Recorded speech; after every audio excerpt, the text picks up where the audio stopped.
अंदर भारत की 565 रियासतों को उसमें शामिल करने के लिए सरदार वल्लभ भाई पटेल ने तमाम रियासतों को यह कहा गया कि आप भारत के अंदर शामिल हो जाइए। सुखद बात यह है कि भारत की अधिकांश रियासतों ने उस एक्सेशन ऑफ इंस्ट्रूमेंट पर साइन करने के लिए तैयार हो गई और भारत के साथ विलय होने के लिए उन्होंने राजीनामे पर हस्ताक्षर कर दिया। लेकिन बड़ी दुर्भाग्य की बात है कि उस दौर के अंदर सरदार वल्लभ भाई पटेल के सामने बड़ी चुनौती आ गई थी। 4-5 रियासतों को लेकर बहुत बड़ी समस्या आ गई थी। चूंकि सरदार वल्लभ भाई पटेल एक राजनीतिज्ञ नहीं थे, बड़े कूटनीतिज्ञ भी थे। वो इतने महान व्यक्ति थे कि उस समय साम दाम दंड भेद समस्त प्रकार की नीतियां वो जानते थे। वो भारत को एक कैसे करे उसके लिए तमाम प्रकार के उनके पास आइडियाज थे। उन्होंने देखा कि शांतिपूर्वक विलय पत्र पे जिन्होंने साइन कर दिया वो भारत में विलय हो गई, लेकिन जो शांतिपूर्वक विलय होने के लिए तैयार नहीं थे उनके लिए उन्होंने साम दाम दंड भेद सभी प्रकार के उपायों का प्रयोग किया। 5 रियासतों के मैं नाम लूंगा जो चाहती थी कि भारत में शामिल नहीं हो, और उसमें सबसे महत्वपूर्ण बात बता दूं, हमारे राजस्थान की जोधपुर रियासत भी चाहती थी कि हम भारत के साथ शामिल नहीं हो, क्योंकि मोहम्मद अली जिन्ना ने जोधपुर के जो महाराजा थे उनको प्रलोभन दे दिया कि आप पाकिस्तान में आ जाइए। कराची जो आपका ये बंदरगाह है वो आपको सुपुर्द कर दिया जाएगा। और अगर सोचिए जोधपुर अगर हमारे से टूटकर पाकिस्तान जाता तो जोधपुर की सीमा तो हमारे ब्यावर के आसपास तक टच होती। इसी प्रकार से जम्मू कश्मीर अपने आप को स्वतंत्र घोषित कर दिया। राजा हरि सिंह जी ने कह दिया कि मैं मेरे जम्मू कश्मीर को स्विट्जरलैंड बनाऊंगा। हैदराबाद के निजाम ने हैदराबाद को स्वतंत्र घोषित कर दिया। जूनागढ़ के नवाब ने कह दिया कि हम तो पाकिस्तान में शामिल होंगे, गुजरात का जूनागढ़। समस्या बहुत ज्यादा हो गई। भारत के तत्कालीन उस समय के प्रधानमंत्री पंडित जवाहरलाल नेहरू, वीपी मेनन, राजेंद्र प्रसाद और वल्लभ भाई पटेल के सामने बड़ी चिंता हो गई कि इन रियासतों को कैसे एकीकरण करें। सरदार वल्लभ भाई पटेल ने सबसे पहले जोधपुर का काम किया। जोधपुर को उन्होंने जून महीने के अंदर जोधपुर में वीपी मेनन जी को भेजा और यहाँ के जो हनुमंत सिंह जी यहाँ के महाराजा थे उनको दिल्ली बुलाया और उनको समझाया कि यहाँ की बहुसंख्यक हिंदू आबादी भारत में रहना चाहती है, आप जरा से प्रलोभन की वजह से पाकिस्तान में नहीं जाए। हनुमंत सिंह जी उनकी बात को मान गए और उन्होंने भारत में विलय होने के लिए राजी हो गए और विलय पत्र पर साइन कर लिए। अच्छी बात है। हमारा राजस्थान का जोधपुर बहुत बड़ी रियासत थी, जो जोधपुर के साथ जैसलमेर भी आया, बीकानेर भी आया। जोधपुर आसानी से हमारे साथ आ गए, विलय पत्र पे साइन हो गए, लेकिन अभी भी 3 बड़ी रियासतें जो हमारे को बहुत बड़े चिंता हमारे सामने पैदा कर रही थी। जूनागढ़ वाला मामला बड़ा खतरनाक हो रहा था क्योंकि गुजरात का मामला था, पाकिस्तान से सटा हुआ था। जूनागढ़ के नवाब ने घोषणा कर दी कि मैं पाकिस्तान में रहना चाहता हूं और पाकिस्तान के साथ जाना चाहता हूं।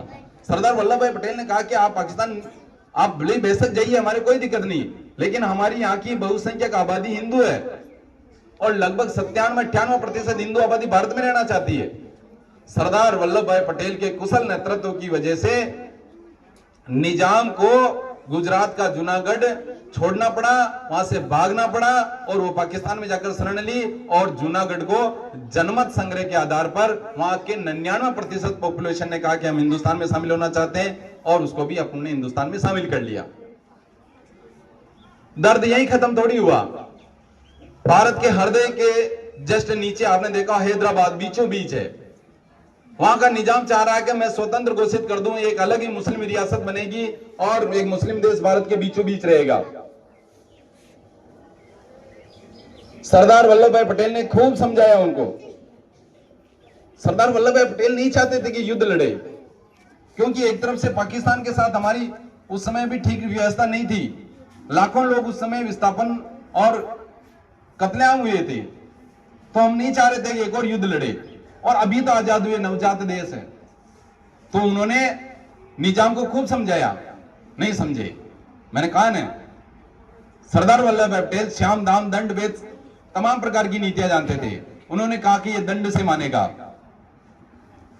उन्होंने भारतीय सेना को वहां भेज दिया और भारतीय सेना को कहा वहां जाइए और निजाम के घुटने टेकने के लिए मजबूर कर दीजिए। 4 दिन के अंदर निजाम ने घुटने टेक दिया, आत्मसमर्पण कर दिया और कह दिया कि हम भारत के साथ विलय पत्र पर साइन होने के लिए तैयार है। जो अगर बातचीत से नहीं मान रहे थे तो दंड मिला। इसी प्रकार से केरल के पास में त्रावणकोर की रियासत है, वो भी इसी प्रकार से भारत में नहीं मिलना चाह रही थी, उसको भी सामदान दंड भेद की नीति से सरदार वल्लभ भाई पटेल ने भारत के अंदर शामिल करवाया। अब एक रियासत बची थी और भारत का ताज जम्मू कश्मीर, और जम्मू कश्मीर के राजा थे हिंदू राजा हरि सिंह जी। और हरि सिंह जी भारत के अंदर शामिल नहीं होना चाह रहे थे, वो पाकिस्तान में भी शामिल नहीं होना चाह रहे थे। वो चाह रहे थे कि मेरा जम्मू कश्मीर अलग ही रहे और मेरा जम्मू कश्मीर स्विट्जरलैंड बने। लेकिन बच्चों ध्यान देवे, यहां पर भारत के ताज की बात की जा रही है, जम्मू कश्मीर की, और जम्मू कश्मीर के राजा हरि सिंह जी ने कह दिया कि मैं स्वतंत्र रहना चाहता हूं। सरदार वल्लभ भाई पटेल, वीपी मेनन जी, पंडित जवाहरलाल नेहरू, राजेंद्र प्रसाद अंबेडकर जी, तमाम नेताओं ने कहा चलो भारत का जो भारत है उसको अपन संयोजित करे, उसको हम एकीकृत करें और उसके लिए लोकतंत्र स्थापित करने के लिए संविधान का अच्छा निर्माण कर लिए। अक्टूबर महीने की बात है 1947 में, और जम्मू कश्मीर के ऊपर पाकिस्तान द्वारा प्रायोजित कबायलियों का हमला हो जाता है और कबायली जम्मू कश्मीर के ऊपर हमला कर देते हैं। और जम्मू कश्मीर की जो हरि सिंह जी की जो सेना थी वो उनका मुकाबला करने के लिए उस समय इतनी सक्षम नहीं थी। हरि सिंह जी ने भारत के विदेश मंत्रालय से और भारत के रक्षा मंत्रालय से सूचना भिजवाई कि आप हमारी रक्षा कीजिए, पाकिस्तान की कबायली हमले द्वारा हम परेशान हो रहे हैं। सरदार वल्लभ भाई पटेल और वीपी मेनन जी ने कहा कि भाई हम आपको कहा था आप इंस्ट्रूमेंट एक्सेशन पर साइन कर दीजिए, तो साइन करने के लिए तैयार नहीं थे वो। तो वल्लभ भाई पटेल ने कहा ठीक है, तुम्हारा भुगतो, जब आप साइन नहीं करे हो, भारत में विलय नहीं होना चाहते हो, स्वतंत्र रहना चाहते हो, तो आप देख लीजिए पाकिस्तान को, आप अपने बलबूते पर लड़िए। राजा हरि सिंह जी ने उम्मीद नहीं थी कि अब भारत उनके साथ आएंगे, भारत की सेना उनकी रक्षा करेगी। श्रीनगर के पास में एक नदी निकलती, उस नदी के नाले के उस किनारे के ऊपर पाकिस्तान की सेना आ पहुंची, मतलब कबायली वहां आ पहुंचे, और ऐसा लग रहा था कि कल तक श्रीनगर के अंदर पहुंचकर जम्मू कश्मीर को पाकिस्तान अपने अधीन कर लेगा। राजा हरि सिंह जी ने कहा कि हमारी सेना मुकाबला करने के लिए तैयार नहीं है और भारत सरकार उस समय हमारे से वार्तालाप करने के लिए तैयार नहीं है। क्यों? उसका कारण था, भारत तो तैयार था लेकिन भारत वो इंस्ट्रूमेंट ऑफ एक्सेशन विलय पत्र के ऊपर साइन करने के लिए राजी नहीं थे।